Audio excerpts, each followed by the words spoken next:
welcome to the governor of Florida, Ron DeSantis.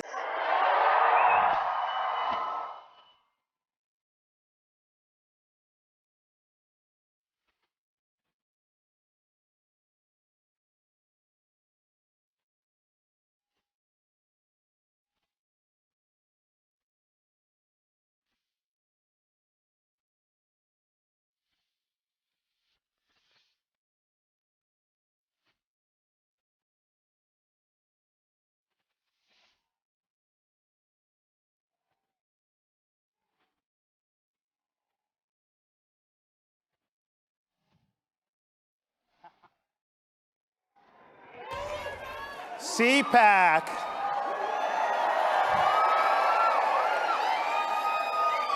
Let me welcome you to the freest state in these United States.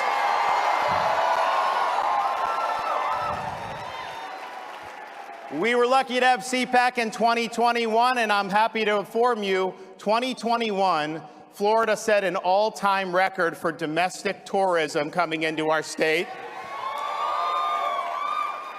And those record numbers include a number of lockdown politicians who lock down their own people, restrict their own people, mandate governors, mayors, big TV hosts. They criticize Florida, and the first chance they get, what do?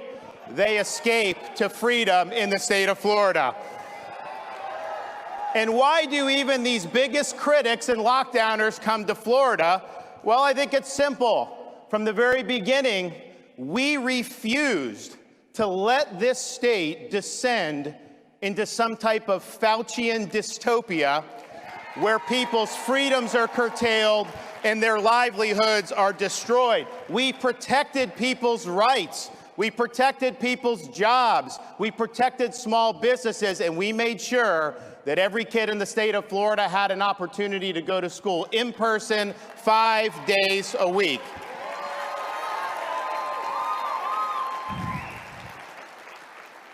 In Florida, we reject the biomedical security state, which erodes liberty, harms livelihoods, and divides our society.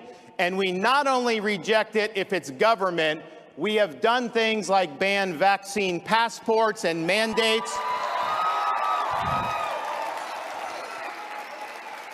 Because it's unacceptable to simply subcontract out Fauciism to big companies. So we've stood for freedom across the board, and the result has been Florida has defeated Fauciism.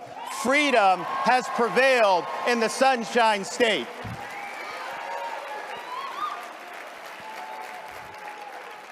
And Florida led when it counted. We led early on when the weight of the world was coming, bearing down on our shoulders. Everything we did, we were taking incoming. I remember the summer of 2020.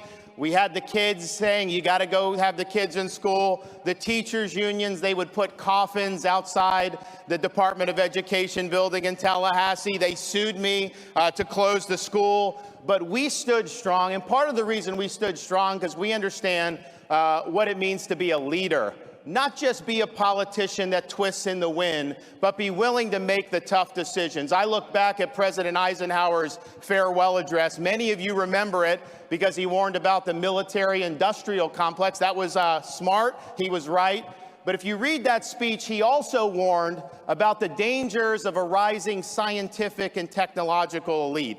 Government was funding more scientific research, and he said when that happens, there's a danger that public policy can be held captive by this scientific elite. And he said, the job of the statesman is not to subcontract out your policy to health bureaucrats or other type of bureaucrats.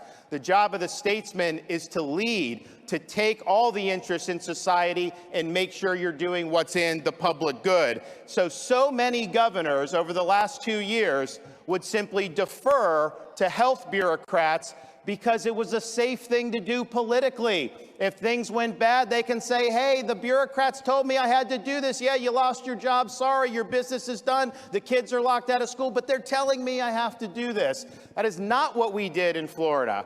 And we did it when it wasn't popular. We did it when we were taking fire. And we did it because my duty is to stand up and protect the freedoms and the jobs of the people I represent. And if that puts me in political jeopardy, then so be it. I will stand with them. I'm not going to try to protect my own hide.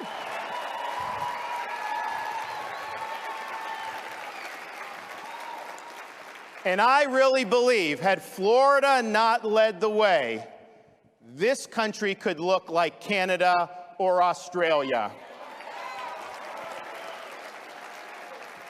We sometimes take freedom for granted. You should not do that after the last 2 years. It is contested.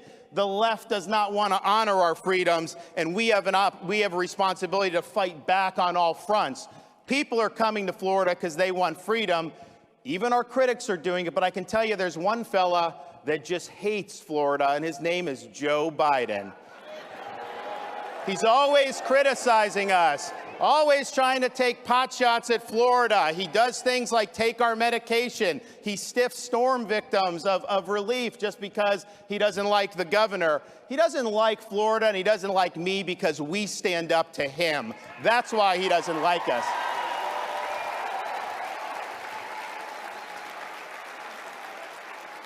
Last year, we called a special session to protect every Florida job from Biden's vax mandates, and we succeeded.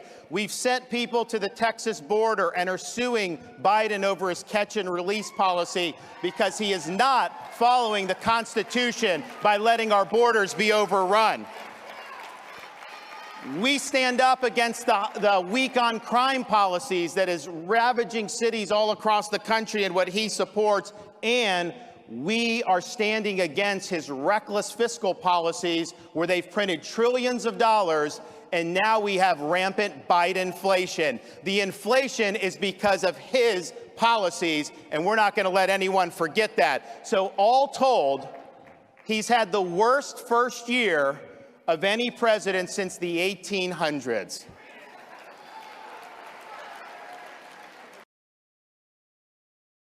我们 apcutaiwan 在太平洋战争80周年，日台断交50周年，也就是被称为是历史上转捩点的今年，将会开始认真地展开我们的活动，并在不久的将来，我们将会在台湾举办美国与日本每年都会举行的活动，也就是保守派最大的政治大会 Cpac。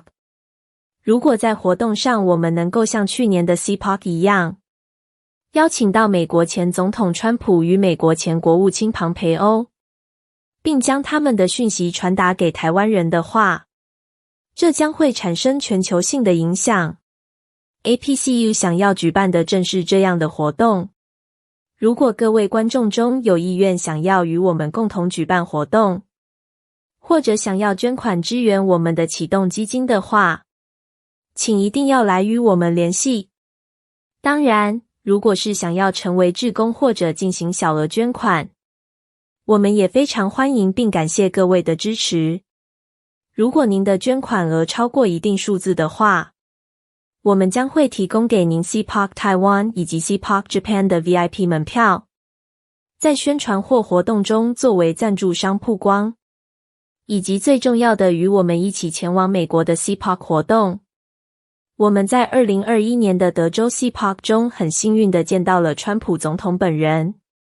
如果各位对以上的捐款合作有兴趣，欢迎随时联络我们的 email。